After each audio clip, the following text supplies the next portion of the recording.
ਸਤਿ ਸ਼੍ਰੀ ਅਕਾਲ ਜੀ। ਸਵਾਗਤ ਕਰਦੇ ਹਾਂ ਸਾਰੇ ਦਰਸ਼ਕਾਂ ਦਾ ਇਸ ਖਾਸ ਪੇਸ਼ਕਸ਼ ਦੇ ਵਿੱਚ। ਦਿੱਲੀ ਸਿੱਖ ਗੁਰਦੁਆਰਾ ਮੈਨੇਜਮੈਂਟ ਕਮੇਟੀ ਵੱਲੋਂ ਬੀਤੇ ਹਫ਼ਤੇ ਵਿੱਚ ਜਿਹੜੇ ਵੀ ਕਾਰਜ ਕੀਤੇ ਜਾਂਦੇ ਨੇ ਉਸ ਦੀ ਜਾਣਕਾਰੀ ਇਸ ਪ੍ਰੋਗਰਾਮ ਦੇ ਰਾਹੀਂ ਦਿੰਦੇ ਆ। ਪਰ ਇਸ ਵਾਰ ਇੱਕ ਬਿਆਨ ਨੇ ਜਿਹੜੇ 10 ਸਾਲ ਦੇਸ਼ ਦੇ ਪ੍ਰਧਾਨ ਮੰਤਰੀ ਰਹੇ ਉਹਨਾਂ ਦੇ ਇੱਕ ਬਿਆਨ ਨੇ ਤਰਥੱਲੀ ਮਚਾ ਦਿੱਤੀ ਹੈ। ਇਸ ਸਮੇਂ ਸਾਡੇ ਨਾਲ ਮੌਜੂਦ ਨੇ ਦਿੱਲੀ ਸਿੱਖ ਗੁਰਦੁਆਰਾ ਮੈਨੇਜਮੈਂਟ ਕਮੇਟੀ ਦੇ ਪ੍ਰਧਾਨ ਮਨਜਿੰਦਰ ਸਿੰਘ ਸਿਰਸਾ। ਉਹਨਾਂ ਦੇ ਵਿਚਾਰ ਜਾਣਦੇ ਹਾਂ। सिरसा साहब पहले तो बहुत बहुत स्वागत है। हाँ जी, वाहिगुरू जी का खालसा वाहिगुरू जी की फतेह जी। सिरसा साहब एक बयान जिहड़ा अजकल बड़ा वायरल भी हो रहा है डॉक्टर मनमोहन सिंह जी का कि उस समय अगर नरसिम्हा राव ने गुजराल साहब की गल मन्नी हुंदी तो अज 84 टाल सकता सीगा। तुहाडा की इस ते स्पष्टीकरण है? देखो, डॉक्टर मनमोहन सिंह जी के बयान ने दो गल्लां स्पष्ट कीतियां ने। एक उन्होंने ये मन्निया जो अज तक कांग्रेस इहनूं रॉयट्स कह के नाम दिता सी 1984 के दंगे। डॉक्टर मनमोहन सिंह जी ने ऑन रिकॉर्ड ये गल कही कांग्रेस के सब तो सीनियर लीडर और फॉर्मर प्राइम मिनिस्टर ने कि दैट वाज कारनेज मैसेकर।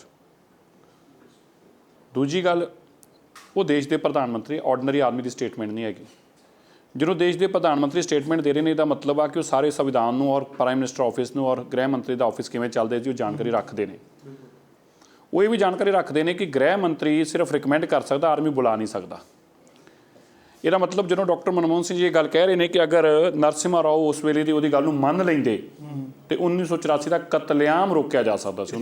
कुछ होर होना सी। वो ये नहीं कह रहे कि कुछ लोग बचाए जा, वो कह रहे कतलेआम नूं रोकया जा सकता सी। मतलब पता सी कि होने लगा है और रोकया जा सकता सी। तो मतलब कि इट वॉज प्रीपेयर्ड, ये प्रीपेयर्ड सीगा, उन्होंने प्रिपरेशन की हुई सी ते एक सैट माइंड नाल चल रहे सी। दूजी गल डॉक्टर मनमोहन सिंह जी ने जो ये बयान दिंदे ने और ये कहन कि देश के गृह मंत्री अगर चाहते तो रोकया जा सकता सी, इसका मतलब है गृह मंत्री देश के सी और देश के अंदर सरकार कांग्रेस की सी और कांग्रेस के प्रधानमंत्री कोई होर नहीं सी बल्कि खुद राजीव गांधी सी। सो ये तो डॉक्टर मनमोहन सिंह ने मान लिया कि कांग्रेस जी सी कतल के गुनाहगार है, इस कतलेआम के गुनाहगार कांग्रेस ही आ। ये भी उन्होंने मान लिया कि कांग्रेस का अगर गृह मंत्री चाहता तो बचाया जा सकता सी। और तीजी गल इनडायरैक्ट तरीके सामने आ गई भी गृह मंत्री को केवल रिकमेंड करने की पावर सी, मनना ते कराउणा ते नहीं। 35 साल बाद क्यों याद आया इन्होंने? मतलब 35 साल देखो ये कहना मेरे वास्ते बड़ा औखा होगा कि डॉक्टर मनमोहन सिंह जी ने गल इस वेले क्यों कही है। डॉक्टर मनमोहन सिंह जी एक बहुत ही अत दर्जे के सन्मानित हस्ती मन्ने जाते हैं और है, मन्ने नहीं जाते है। उन्होंने गल नूं एक अपने उत्ते बोझ समझ के उतार दिता। उन्होंने इस गल के राही कांग्रेस वालों किया गया कतलेआम की सच्चाई नूं बेपनाह किया या बेपरदा किया, या उन्होंने किते ना किते ये दस्सण की कोशिश की कि उस वेले दे प्रधानमंत्री जिहड़े सी वो इस कतलेआम अंदर सी और अपने आप कांग्रेस देखोगे तो सफाई दऊ नहीं दऊ, ये उन्होंने सिरदर्दी है, मैं तो अपने मन का बोझ हल्का करा। सो ये गल का जवाब तो उही ठीक महफूज दे सकणगे। पर एक गल बड़ी स्पष्ट आ, डॉक्टर मनमोहन सिंह जी के बयान तो बाद कांग्रेस ते सीधा निशाना करना ਤੁਹਾਨੂੰ नहीं लगता भी ये हले अद्धा अधूरा जिहा बयान हैगा? मतलब होर खुल के जिहड़ी उन्होंने गल करनी सी वो कर नहीं पाए। मैनूं नहीं लगता कि इस तो ज़्यादा कोई खुल के करने की लोड़ रह जाती है। गल्लां दो लाइन च खत्म हो जांदियां ने। कतलेआम रोकया जा सकता सी, बड़ा क्लीयर कहता उन्होंने। बिल्कुल सही गल। और रोकया किवें जा सकता सी अगर गृह मंत्री उस दिन चाहता तो गृह मंत्री क्यों नहीं चाहता? गृह मंत्री की मां तो मरी नहीं सी, मां तो प्रधानमंत्री की मरी सी, तो उन्होंने तो कह ही दिता। इस तो ज़्यादा उन्होंने की कहना हुण डॉक्टर मनमोहन सिंह जी माइक लैके रौला पाउंदे सड़क तो नहीं फिरनगे। उन्होंने अपनी स्टेटमेंट च कहता जो कहना सी, बड़ा स्पष्ट कह दिता। और यदी स्पष्टता होर भी हो जाती आ जदों कांग्रेस की अध्यक्षता सोनिया गांधी या कांग्रेस का कोई ऑफिशियल स्पोक्सपर्सन इनू कॉन्ट्रडिक्ट नहीं करता। किसी ने कॉन्ट्रडिक्ट नहीं किया स्टेटमेंट में, किसी ने कहा स्टेटमेंट गलत आ। सो एक गल तो क्लीयर होगी कि स्टेटमेंट सही है। ये भी स्पष्ट किसी कांग्रेस लीडर ने तो अज भी नहीं कही, अज भी कांग्रेस उन्होंने सड़कों पर पहुँचाती फिरती है। डॉक्टर मनमोहन सिंह मन्निया तो सही, लेट ही मन्निया। मंत्री की मरी प्रधानमंत्री की मरी सी। और ये भी स्पष्ट है कि प्रधानमंत्री के कोल ही अधिकार है आर्मी बुलाने का, गृह मंत्री को केवल रिकमेंड करने का। सो ये बड़ा क्लीयर हो गया कि डॉक्टर मनमोहन सिंह जी ने अज कहो वक्त में आप कही उन्हें हुण क्यों गल कही, पहला क्यों नहीं कही, इन्हां गल्लां दा कोई वजूद नहीं हुंदा। कह तो दी कही तो आ ना, बाकियां तो कही भी नहीं। किसी कांग्रेस लीडर ने तो अज भी नहीं कही, अज भी कांग्रेस उन्होंने सड़कों पर पहुँचाती फिरती है। डॉक्टर मनमोहन सिंह मन्निया तो सही, लेट ही मन्निया। ਸੋ ਆਪਾਂ ਡਾਕਟਰ ਮਨਮੋਹਨ ਸਿੰਘ ਨੂੰ ਕਹੀਏ ਜੀ ਹੁਣ ਉਹ ਸੱਚਾਈ ਦੱਸਣ ਜੀ, ਉਹ ਕਿਉਂ ਸੱਚਾਈ ਦੱਸਣ? ਉਹਨਾਂ ਤਾਂ ਕਹਿ ਦਿੱਤੀ ਗੱਲ ਜੋ ਕਹਿਣੀ ਸੀ। ਕਿਆ ਬਾਕੀਆਂ ਦਾ ਫਰਜ਼ ਨਹੀਂ ਬਣਦਾ? ਜੇ ਡਾਕਟਰ ਮਨਮੋਹਨ ਸਿੰਘ ਜੀ ਨੇ ਕਿਹਾ ਤੇ ਕੈਪਟਨ ਅਮਰਿੰਦਰ ਸਿੰਘ ਕਿਉਂ ਨਹੀਂ ਮੂੰਹ ਖੋਲ੍ਹਦੇ? ਜੇ ਕੈਪਟਨ ਅਮਰਿੰਦਰ ਸਿੰਘ ਜੀ ਮੂੰਹ ਨਹੀਂ ਖੋਲ੍ਹਦੇ ਤੇ ਕਾਂਗਰਸ ਦਾ ਪ੍ਰਧਾਨ ਕਿਉਂ ਨਹੀਂ ਮੂੰਹ ਖੋਲ੍ਹਦੀ ਸੋਨੀਆ ਗਾਂਧੀ? ਜੇ ਉਹ ਨਹੀਂ ਬੋਲਦੀ ਤੇ ਪੰਜਾਬ ਦੇ ਪ੍ਰਧਾਨ ਕਿਉਂ ਨਹੀਂ ਬੋਲਦੇ?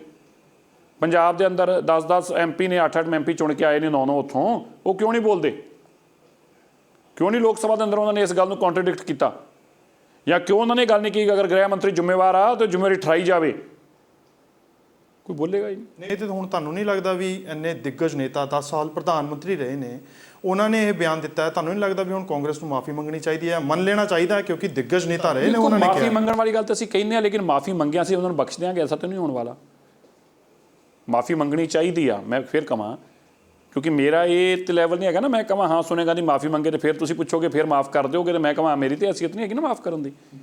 ਜਿਨ੍ਹਾਂ ਦੇ ਪਰਿਵਾਰ ਗਏ ਨੇ, ਇਹ ਕੋਈ ਮਾਫੀ ਵਾਲੀ ਗੱਲ ਤਾਂ ਹੈ ਨਹੀਂ। ਹਾਂ, ਪਰ ਮਾਫੀ ਮੰਗਣੀ ਵੀ ਜ਼ਰੂਰ ਚਾਹੀਦੀ ਹੈ, ਇਹ ਮੈਂ ਜ਼ਰੂਰ ਕਹੂੰਗਾ। ਦੂਜੀ ਗੱਲ, ਜਿਹਨਾਂ ਨੇ ਐਡਮਿਟ ਹੀ ਕਰ ਲਿਆ ਫਿਰ ਮਾਫੀ ਮੰਗਣ 'ਚ ਕਾਹਦੀ ਸ਼ਰਮ? ਤੀਜੀ ਗੱਲ, ਵੱਡੀ ਹੁਣ ਗੱਲ ਇਹਦੇ 'ਚ ਇਹ ਆ, ਮਾਫੀਆਂ ਮੂਫੀਆਂ ਤੇ ਬੜੀਆਂ ਹਲਕੀਆਂ ਗੱਲਾਂ ਨੇ। ਗੱਲ ਇਹ ਆ ਵੀ ਕਾਂਗਰਸ ਨੇ ਆਪਣੀ ਮਾਨਸਿਕਤਾ ਨੂੰ ਬਦਲਿਆ ਤਾਂ ਨਹੀਂ ਨਾ। ਅਗਰ ਡਾਕਟਰ ਮਨਮੋਹਨ ਸਿੰਘ ਨੂੰ ਵੀ 34-35 ਸਾਲ ਬਾਅਦ ਕਹਿਣਾ ਪੈ ਰਿਹਾ ਏ, ਉਸ ਪਾਰਟੀ 'ਚ ਰਹਿ ਕੇ ਵੀ ਡਾਕਟਰ ਮਨਮੋਹਨ ਸਿੰਘ ਨੂੰ ਫਿਰ ਵੀ ਇਹ ਗੱਲ ਕਹਿਣੀ ਪਈ, ਇਹਦਾ ਮਤਲਬ ਕੀ? ਇਹਦਾ ਮਤਲਬ ਹੈ ਕਾਂਗਰਸ ਦੀ ਸਿੱਖਾਂ ਦੇ ਪ੍ਰਤੀ ਮਾਨਸਿਕਤਾ ਬਦਲੀ ਨਹੀਂ ਹੈਗੀ। ਦਿੱਲੀ ਸਿੱਖ ਗੁਰਦੁਆਰਾ ਮੈਨੇਜਮੈਂਟ ਕਮੇਟੀ 84 ਦੇ ਲਈ ਲਗਾਤਾਰ ਕਾਨੂੰਨੀ ਲੜਾਈ ਲੜਦੀ ਆਈ ਹੈ। ਕਿਤੇ ਨਾ ਕਿਤੇ ਜਿਹੜੇ ਦੋਸ਼ੀ ਸੀਗੇ ਉਹਨਾਂ ਨੂੰ ਸਲਾਖਾਂ ਦੇ ਪਿੱਛੇ ਵੀ ਭੇਜਿਆ, ਪਰ ਹਲੇ ਕੁਝ ਹੋਰ ਵੀ ਬਾਹਰ ਹੈਗੇ ਨੇ। ਇਸ ਬਿਆਨ ਨੂੰ ਲੈ ਕੇ ਦਿੱਲੀ ਸਿੱਖ ਗੁਰਦੁਆਰਾ ਮੈਨੇਜਮੈਂਟ ਕਮੇਟੀ ਦਾ ਅਗਲਾ ਸਟੈਂਡ ਕੀ ਰਹਿਣ ਵਾਲਾ? ਦੇਖੋ, ਪਹਿਲਾਂ ਤਾਂ ਮੈਂ ਤੁਹਾਨੂੰ ਇਹ ਕਹਿਣਾ ਚਾਹੁੰਦਾ ਹੈ, ਦਿੱਲੀ ਸਿੱਖ ਗੁਰਦੁਆਰਾ ਮੈਨੇਜਮੈਂਟ ਕਮੇਟੀ ਦਿੱਲੀ ਦੇ ਸਿੱਖਾਂ ਦੀ ਨੁਮਾਇੰਦਗੀ ਕਰਦੀ ਆ, ਔਰ ਇਸ ਕਮੇਟੀ ਦੇ ਪ੍ਰਧਾਨ ਦੇ ਰੂਪ 'ਚ ਮੈਨੂੰ ਇਸ ਗੱਲ ਦਾ ਬਹੁਤ ਅਫਸੋਸ ਆ ਕਿ ਜਿਹੜੇ ਸਾਡੇ ਤੋਂ ਪਹਿਲਾਂ ਪ੍ਰਧਾਨ ਰਹੇ ਉਹ 1984 ਦੇ ਕਾਤਲਾਂ ਨੂੰ ਬਚਾਉਂਦੇ ਰਹੇ, ਉਹਨਾਂ ਦੇ ਗੱਲ ਵੱਖੜੀਆਂ ਪਾਉਂਦੇ ਰਹੇ, ਉਹਨਾਂ ਨੂੰ ਸਰੋਪੇ ਦਿੰਦੇ ਰਹੇ। ਨਹੀਂ ਤੇ ਸੱਜਣ ਕੁਮਾਰ ਜੇਲ੍ਹ ਤੇ ਉਦੋਂ ਹੀ ਚਲੇ ਗਿਆ ਹੁੰਦਾ, ਕੌਣ ਕੱਢ ਸਕਦਾ ਸੀ ਉਹਨੂੰ? ਬਚਾ ਨਹੀਂ ਸਕਦਾ ਸੀ ਕੋਈ। ਪਰ ਗਿਆ ਕਿਉਂ ਨਹੀਂ ਜੇਲ੍ਹ? ਕਿਉਂਕਿ ਆਹ ਹੀ ਰਕਾਬ ਕਹਿੰਦੀ ਸਟੇਜ ਤੇ ਕਾਂਗਰਸੀ ਲੀਡਰ ਬੁਲਾ ਕੇ ਉਹਨਾਂ ਨੂੰ ਗੱਲ ਸਰੋਪੇ ਪਾਏ ਜਾਂਦੇ ਸੀ, ਔਰ ਇਹ ਕਿਹਾ ਜਾਂਦਾ ਸੀ 84 ਭੁੱਲ ਜਾਓ, ਤਾਂ ਨਹੀਂ ਗਿਆ। ਨਹੀਂ ਸਿਰਸਾ ਸਾਹਿਬ, ਭੁੱਲ ਕਿੱਦਾਂ ਜਾਈਏ ਜਿਹਦੇ ਪਿਓ ਦੇ ਅੱਗੇ ਜਿਹੜਾ ਬੱਚਾ ਜਾਲਿਆ ਹੋਵੇ ਜਾਂ ਪਿਓ ਨੂੰ ਜਾਲਿਆ ਹੋਵੇ, ਉਹ ਕਿੱਦਾਂ ਭੁੱਲ ਜਾਏਗਾ? ਉਹ ਆਪਣੇ ਪਿਓ ਨੂੰ ਤਾਂ ਨਹੀਂ ਭੁੱਲਦੇ, ਜਿਹੜਾ ਆਪਣੀ ਉਮਰ ਭੁਗਤ ਕੇ ਮਰਿਆ ਹੈ, ਭੋਗ ਕੇ ਇਸ ਦੁਨੀਆ 'ਚੋਂ ਗਿਆ ਹੈ, ਉਹਦਾ ਤੇ ਹਰ ਸਾਲ ਇੱਥੇ ਭੋਗ ਪਾਉਂਦੇ ਨੇ, ਪਰ 84 ਨੂੰ ਕਿਤੇ ਭੁੱਲ ਜਾਓ। ਦੂਜੀ ਗੱਲ, ਅਸੀਂ ਇਸ ਗੱਲ ਦਾ ਵੀ ਧੰਨਵਾਦ ਕਰਦੇ ਹਾਂ ਕਿ ਕੌਮ ਨੇ ਸਾਨੂੰ ਇਹ ਸੇਵਾ ਬਖਸ਼ੀ, ਔਰ ਇਹ ਵੀ ਇੱਕ ਮੈਂ ਕਹੂੰਗਾ ਕਿ ਇਤਿਹਾਸ ਲਿਖੇ ਜਾਣ ਵਾਲੀ ਗੱਲ ਆ। ਜਿਹੜੇ ਕੇਸ ਬੰਦ ਹੋ ਚੁੱਕੇ ਸੀ, ਜਿਨ੍ਹਾਂ ਦੀ ਖੁੱਲ੍ਹਣ ਦੀ ਗੱਲ ਤਾਂ ਛੱਡੋ, ਜਿਹੜੇ ਕੇਸ ਲੜ ਕੇ ਲੋਕ ਘਰਾਂ 'ਚ ਜਾ ਕੇ ਸੌਂ ਗਏ ਸੀ, ਉਹਨਾਂ ਨੂੰ ਘਰਾਂ ਤੋਂ ਜਗਾ ਕੇ ਲੈ ਕੇ ਆਏ ਆ ਵਾਪਸ। ਗਵਾਵਾਂ ਨੂੰ ਘਰਾਂ ਤੋਂ ਚੁੱਕ ਕੇ ਲੈ ਕੇ ਆਂਦਾ ਸੀ ਵਾਪਸ, ਉਹਨਾਂ ਦੀਆਂ ਪੈਨਸ਼ਨਾਂ ਲਾਈਆਂ, ਫਾਈਨੈਂਸ਼ੀਅਲ ਉਹਨਾਂ ਨੂੰ ਸਟਰੋਂਗ ਕੀਤਾ, ਫਿਰ ਕੇਸ ਖੁਲਵਾਏ। ਸੱਜਣ ਕੁਮਾਰ ਦੀ ਇਸ ਕੇਸ ਅੰਦਰ ਬਰੀ ਹੋ ਚੁੱਕਿਆ ਹੈ, ਉਹਦੇ ਬਾਅਦ ਅਪੀਲਾਂ ਖਲਵਾ ਕੇ ਲੜਾਈ ਲੜੀ, ਪਹਿਲਾ ਮੁਕੱਦਮਾ ਖੁਲਵਾਇਆ। ਟਾਈਟਲਰ ਨੂੰ ਕਲੀਨ ਚਿਟ ਮਿਲ ਚੁੱਕੀ ਸੀ। ਦਿੱਲੀ ਸਿੱਖ ਗੁਰਦੁਆਰਾ ਮੈਨੇਜਮੈਂਟ, ਮੇਰਾ ਆਪਣਾ ਐਫੀਡੇਵਿਟ ਆ ਕੋਰਟ ਦੇ ਅੰਦਰ, as a Manjinder Singh Sirsa general secretary, ਮੇਰਾ ਆਪਣਾ ਐਫੀਡੇਵਿਟ ਆ ਕੋਰਟ 'ਚ ਕਿ ਸੱਜਣ ਕੁਮਾਰ ਦੇ ਖਿਲਾਫ ਮੇਰੇ ਕੋਲ ਐਵੀਡੈਂਸ ਹੈਗਾ ਹੈ, ਦਿੱਲੀ ਕਮੇਟੀ ਕੋਲ ਐਵੀਡੈਂਸ ਹੈਗਾ ਹੈ। ਤੁਸੀਂ ਕਿਸ ਤਰ੍ਹਾਂ ਨੂੰ ਕਲੀਨ ਚਿਟ ਦਿੱਤੀ, ਇਹਦੀ ਕਲੀਨ ਚਿਟ ਵਾਪਸ ਦਿਓ, ਅਸੀਂ ਤੁਹਾਨੂੰ ਐਵੀਡੈਂਸ ਦਿੰਦੇ ਹਾਂ। ਉਹਨਾਂ ਕਹਿੰਦੇ ਹੋ ਅਸੀਂ ਐਵੀਡੈਂਸ ਦਿੱਤਾ, ਉਹਨਾਂ ਨੂੰ ਕਲੀਨ ਚਿਟ ਮਿਲ ਚੁੱਕੀ ਜਗਦੀਸ਼ ਟਾਈਟਲਰ ਨੂੰ, ਫਿਰ ਤੋਂ ਕੇਸ ਖੁਲਵਾ ਦਿੱਤਾ। ਕਮਲਨਾਥ ਦਾ ਕੇਸ ਦੁਬਾਰਾ ਕਦੀ ਖੁੱਲ੍ਹ ਨਹੀਂ ਸਕਦਾ, ਕਿਉਂਕਿ ਉਸ ਕੇਸ ਅੰਦਰ ਤੇ ਬਾਕੀ ਲੋਕਾਂ ਨੂੰ ਚਾਰਜ ਸ਼ੀਟ ਕਰਕੇ ਤੇ ਕੋਰਟ ਨੇ ਡਿਸਚਾਰਜ ਕਰ ਦਿੱਤਾ ਸੀਗਾ, ਡਿਊ ਟੂ ਅਨਸਫੀਸ਼ੀਐਂਟ, ਮਤਲਬ ਸਫੀਸ਼ੀਐਂਟ ਐਵੀਡੈਂਸ ਨਾ ਹੋਣ ਕਰਕੇ ਕੋਰਟ ਨੇ ਡਿਸਚਾਰਜ ਕਰਤਾ ਸੀ ਉਹਨਾਂ ਨੂੰ, ਉਹਨਾਂ ਦੇ ਖਿਲਾਫ ਚਾਰਜਿਸ ਫਰੇਮ ਨਹੀਂ ਕੀਤੇ ਸੀ। ਇਸ ਕੇਸ ਨੂੰ ਗ੍ਰਹਿ ਮੰਤਰਾਲੇ ਕੋਲ ਰੇਸ ਕੀਤਾ ਸਰਦਾਰਨੀ ਹਰਸਿਮਰਤ ਕੌਰ ਬਾਦਲ ਦੇ ਮਾਧਿਅਮ ਤੋਂ ਦਿੱਲੀ ਕਮੇਟੀ ਨੇ, ਔਰ ਦਿੱਲੀ ਕਮੇਟੀ ਦੇ ਆਰਡਰਾਂ ਦੇ ਉੱਤੇ ਬਕਾਇਦਾ ਹਾਈ ਕੋਰਟ ਉਹਨੂੰ ਲਿਖਣਾ ਪਿਆ ਗ੍ਰਹਿ ਮੰਤਰਾਲਿਆਂ ਨੂੰ ਕਿ ਦਿੱਲੀ ਸਿੱਖ ਗੁਰਦੁਆਰਾ ਮੈਨੇਜਮੈਂਟ ਕੋਲ ਮੈਂ ਜਨਰਲ ਸੈਕਟਰੀ ਸੀਗਾ, ਜਨਰਲ ਸੈਕਟਰੀ ਨੇ ਜਿਹੜੀ ਗੱਲ ਰੇਸ ਕੀਤੀ ਹੈ ਬੜਾ ਵੈਲਿਡ ਪੁਆਇੰਟ ਆ, ਕਮਲਨਾਥ ਦਾ ਕੇਸ ਖੁੱਲ੍ਹਣਾ ਚਾਹੀਦਾ ਹੈ, ਔਰ SIT ਨੂੰ ਅਧਿਕਾਰ ਦਿੱਤਾ ਸਾਰੇ ਕੇਸ ਖੋਲ੍ਹੋ। ਅਸੀਂ ਧੰਨਵਾਦ ਕਰਦੇ ਹਾਂ ਸਰਦਾਰਨੀ ਹਰਸਿਮਰਤ ਕੌਰ ਬਾਦਲ ਦਾ। ਉਹ ਠੀਕ ਆ ਕਿ ਇਨਸਾਨ ਦੋਸ਼ ਵਿਦੋਸ਼ ਦੇ ਚੱਲਦਿਆਂ ਲੋਕਾਂ ਦੇ ਕੀਤੇ ਹੋਏ ਕੰਮਾਂ ਨੂੰ ਵੀ ਭੁੱਲ ਜਾਂਦੇ ਨੇ, ਪਰ ਇਹ 1984 ਦੀ ਲੜਾਈ ਦੇ ਅੰਦਰ ਸ਼੍ਰੋਮਣੀ ਅਕਾਲੀ ਦਲ ਦੇ ਇੱਕ ਵਰਕਰ ਦਾ ਬੜਾ ਯੋਗਦਾਨ ਆ। ਪੰਜਾਬ ਤੋਂ ਆਉਣਾ, ਇੱਥੇ ਲੜਨਾ, ਸਾਡੇ ਲਈ ਪ੍ਰਦਰਸ਼ਨ ਕਰਨੇ, ਕਿਉਂਕਿ ਦਿੱਲੀ ਦੇ ਅੰਦਰ ਲਿਮਟਿਡ ਸੋਰਸਿਸ ਸੀਗੇ, ਇਹਦੇ ਬਾਵਜੂਦ ਸਾਡੇ ਨਾਲ ਖੜੇ ਰਹਿਣਾ। ਤੇ ਅਸੀਂ ਤਾਂ ਹੀ, ਤੁਸੀਂ ਯਾਦ ਕਰਕੇ ਦੇਖੋ, ਜਦੋਂ ਤੇ 2012 ਦੀ ਆਪਣੀ ਕਮੇਟੀ 13 'ਚ ਨਹੀਂ ਆਈ ਸੀ, ਉਸ ਤੋਂ ਪਹਿਲਾਂ ਇੱਥੇ 1984 ਦੀ ਕੋਈ ਗੱਲ ਨਹੀਂ ਹੋ ਰਹੀ ਸੀ, ਲੋਕ 85 ਭੁੱਲ ਚੁੱਕੇ ਸੀਗੇ, ਲੋਕ ਡਿਸਕਸ਼ਨਾਂ ਨਹੀਂ ਹੁੰਦੀਆਂ ਸੀਗੀਆਂ ਇਹਦੇ ਉੱਤੇ, ਕੋਈ ਕੇਸਾਂ ਦੀ ਗੱਲਬਾਤ ਨਹੀਂ ਹੋ ਰਹੀ ਸੀਗੀ। ਲੇਕਿਨ ਗੁਰੂ ਸਾਹਿਬ ਨੇ ਨੌਵੇਂ ਪਾਤਸ਼ਾਹ ਦੇ ਦਰ ਤੇ ਬੈਠ ਕੇ ਜਿਹੜੇ ਕੰਮ ਸ਼ੁਰੂ ਕੀਤੇ, ਗੁਰੂ ਸਾਹਿਬ ਨੇ ਆਪ ਰਹਿਮਤ ਕੀਤੀ ਔਰ 84 ਲੋਕਾਂ ਨੂੰ। ਹੁਣ ਤੁਸੀਂ ਸਵਾਲ ਇਹ ਪੁੱਛਿਆ ਸੀ ਹੁਣ ਕੀ ਕਰੋਗੇ। ਪਹਿਲਾਂ ਤਾਂ ਅਸੀਂ ਮੰਗ ਕਰਦੇ ਹਾਂ ਦੇਸ਼ ਦੇ ਗ੍ਰਹਿ ਮੰਤਰੀ ਜੀ ਤੋਂ, ਦਿੱਲੀ ਕਮੇਟੀ ਨੇ ਅੱਜ ਰੈਜ਼ੋਲੂਸ਼ਨ ਪਾਸ ਕਰਕੇ ਮੰਗ ਕੀਤੀ ਆ ਕਿ ਜੋ ਕੁਝ ਪ੍ਰਧਾਨ ਮੰਤਰੀ ਦੇ ਔਰ ਗ੍ਰਹਿ ਮੰਤਰੀ ਦੇ ਵਿੱਚ 31 ਅਕਤੂਬਰ 1984 ਤੋਂ ਲੈ ਕੇ 4 ਨਵੰਬਰ 1984 ਤੱਕ ਹੋਇਆ, ਉਹ ਸਾਰੇ ਡਾਕੂਮੈਂਟ ਜਨਤਕ ਕਰੋ। ਜੋ ਕੁਝ ਗ੍ਰਹਿ ਮੰਤਰੀ ਦੇ ਵਿੱਚ ਔਰ ਲੈਫਟੀਨੈਂਟ ਗਵਰਨਰ ਦਿੱਲੀ ਔਰ ਕਮਿਸ਼ਨਰ ਪੁਲਿਸ ਦਿੱਲੀ ਦੇ ਵਿੱਚ ਜੋ ਗੱਲਬਾਤ ਹੋਈ, ਜੋ ਔਨ ਰਿਕਾਰਡ ਡਾਕੂਮੈਂਟ ਹੈਗੇ ਨੇ, ਉਹ ਵੀ ਸਾਰੇ ਜਨਤਕ ਕੀਤੇ ਜਾਣ, ਤਾਂ ਕਿ ਮਰਨ ਉਪਰੰਤ ਵੀ ਰਾਜੀਵ ਗਾਂਧੀ ਨੂੰ ਸਿੱਖਾਂ ਦੇ ਕਤਲੇਆਮ ਦੇ ਦੋਸ਼ ਅੰਦਰ ਅਸੀਂ ਸਜ਼ਾ ਦਿਵਾ ਸਕੀਏ। ਮੈਂ ਤੁਹਾਨੂੰ ਇਹ ਦੱਸਣਾ ਚਾਹੁੰਦਾ ਹਾਂ, ਇਸ ਕਾਨੂੰਨ ਦਾ ਇੱਕ ਇਤਿਹਾਸ ਬਣੇ ਨੇ ਦੋ। ਇਸ ਦੇਸ਼ ਅੰਦਰ ਦੋ ਇਤਿਹਾਸ ਦਿੱਲੀ ਸਿੱਖ ਗੁਰਦੁਆਰਾ ਮੈਨੇਜਮੈਂਟ ਕਮੇਟੀ ਨੇ ਕਾਇਮ ਕੀਤੇ ਆ। ਪਹਿਲਾ, ਜੋ ਕੇਸ ਬੰਦ ਹੋ ਚੁੱਕਿਆ ਸੀ ਉਹਨੂੰ 32 ਸਾਲ ਬਾਅਦ ਖੁਲਵਾਇਆ, ਉਹਦੀ ਇਨਵੈਸਟੀਗੇਸ਼ਨ 1 ਸਾਲ 'ਚ ਕਰਵਾਈ, 1 ਸਾਲ 'ਚ ਸਿਰਫ 12 ਮਹੀਨੇ 'ਚ ਇਨਵੈਸਟੀਗੇਸ਼ਨ ਕੰਪਲੀਟ ਕਰਾਈ ਔਰ 1 ਸਾਲ ਦੇ ਅੰਦਰ ਉਹਦੀ ਟਰਾਇਲ ਕੋਰਟ ਤੋਂ ਕੰਪਲੀਟ ਕਰਾਈ। ਵਿਟਨੈਸ ਛੁਪਾ ਰੱਖੀਆਂ, ਕਿਸੇ ਕੋਰਟ ਕਚਹਿਰੀ 'ਚ ਗੱਲ ਨਹੀਂ ਹੋਣ ਦਿੱਤੀ। ਹੈਰਾਨਗੀ ਮੀਡੀਆ 'ਚ, ਕਿਸੇ ਅਖਬਾਰ 'ਚ ਅਸੀਂ ਗੱਲ ਨਹੀਂ ਆਉਣ ਦਿੱਤੀ, ਕਿਸੇ ਟੀਵੀ ਚੈਨਲ ਤੇ ਗੱਲ ਨਹੀਂ ਚੱਲਣ ਦਿੱਤੀ, ਲੁਕੋ ਕੇ ਆਪਣੀ ਵਿਟਨੈਸਾਂ ਰੱਖੀਆਂ ਇੱਥੇ। ਔਰ ਉਦੋਂ ਹੀ ਪਤਾ ਲੱਗਾ ਜਦੋਂ ਯਸ਼ਵੰਤ ਵਰਗਿਆਂ ਨੂੰ ਸਜ਼ਾਏ ਮੌਤ ਹੋ ਗਈ ਔਰ ਉਮਰ ਕੈਦ ਹੋ ਗਈ। ਇਹ ਇਤਿਹਾਸ ਆ, ਪਹਿਲੀ ਵਾਰ, ਅੱਜ ਤੋਂ ਪਹਿਲਾਂ ਨਹੀਂ ਹੋਇਆ ਇਸ ਤਰ੍ਹਾਂ। ਦੂਜਾ, ਇਹ ਵੀ ਇਤਿਹਾਸ ਆ 1984 ਦੇ ਕਤਲੇਆਮ ਦੇ ਅੰਦਰ ਅਸੀਂ ਮਰੇ ਹੋਏ ਆਦਮੀ ਨੂੰ ਵੀ, ਜਿਹੜਾ ਮਰ ਚੁੱਕਿਆ ਇਸ ਦੁਨੀਆ 'ਚ ਨਹੀਂ ਰਿਹਾ, ਉਸ ਨੂੰ ਵੀ ਕੋਰਟ ਤੋਂ ਸਜ਼ਾ ਦਵਾਈ ਹੁਣ।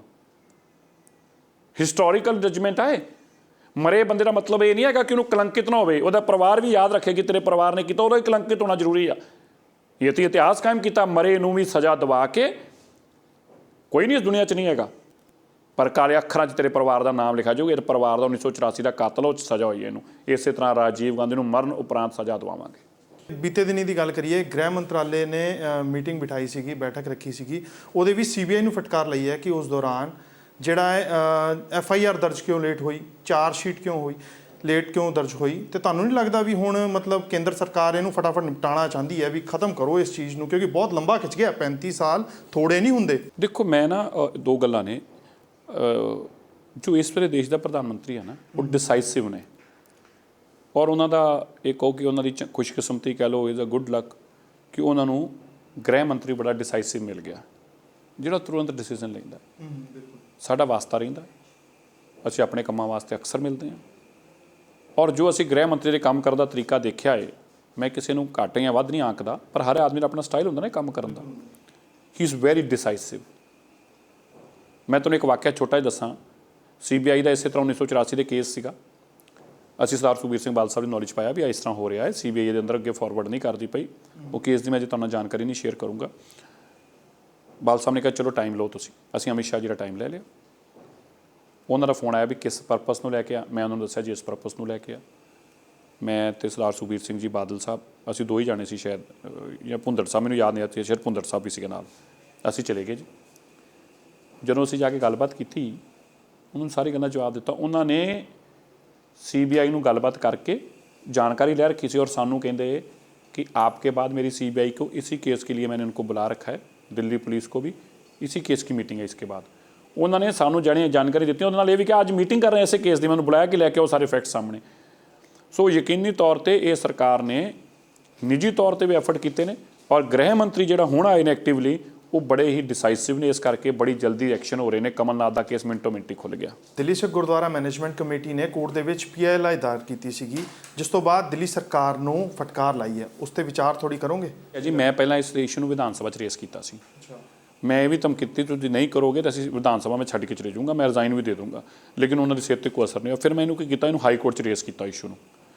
हाई कोर्ट 'च आपां रिट फाइल की, सरकार ने झूठा एविडेंट फाइल किया। इस भी 64 लोग जिन्होंने लोगों ने नाम दिते असीं सामने पेश करते भी इन्हां चों किसी नौकरी नहीं मिली। हाई कोर्ट ने डायरैक्शन ये दित्तियां कि जो सरकार का ऑर्डर से नोटिफिकेशन से शीला दीक्षित वेले नोटिफिकेशन हुई सी 2004 के अंदर हुई सी, 2008 अंदर फिर दोबारा उन्हें रिव्यू किया। जो नोटिफिकेशन हुई वो तहत जेड़े जेड़े एलिजिबल ने उन्होंने बुलाया जाए और उन्होंने नौकरियां दित्तियां जाण।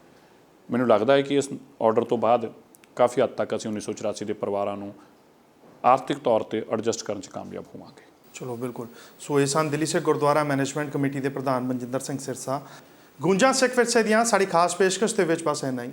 ਜੇਕਰ ਤੁਸੀਂ ਸਾਨੂੰ ਜਾਂ ਦਿੱਲੀ ਸਿੱਖ ਗੁਰਦੁਆਰਾ ਮੈਨੇਜਮੈਂਟ ਕਮੇਟੀ ਨੂੰ ਇਸ ਪ੍ਰੋਗਰਾਮ ਦੇ ਸੰਬੰਧੀ ਕੋਈ ਸੁਝਾਅ ਜਾਂ ਰਾਏ ਦੇਣਾ ਚਾਹੁੰਦੇ ਹੋ ਤਾਂ ਸਾਡਾ ਈਮੇਲ ਪਤਾ ਨੋਟ ਕਰ ਲਓ। ਸਾਡਾ ਈਮੇਲ ਪਤਾ ਹੈ feedback@ptcnetwork.com। ਫਿਲਹਾਲ ਦਿਓ ਇਜਾਜ਼ਤ, ਅਗਲੇ ਹਫਤੇ ਖਾਸ ਪੇਸ਼ਕਸ਼ ਲੈ ਕੇ ਮੁੜ ਤੋਂ ਹੋਵਾਂਗੇ ਹਾਜ਼ਰ। ਵਾਹਿਗੁਰੂ ਜੀ ਕਾ ਖਾਲਸਾ, ਵਾਹਿਗੁਰੂ ਜੀ ਕੀ ਫਤਿਹ।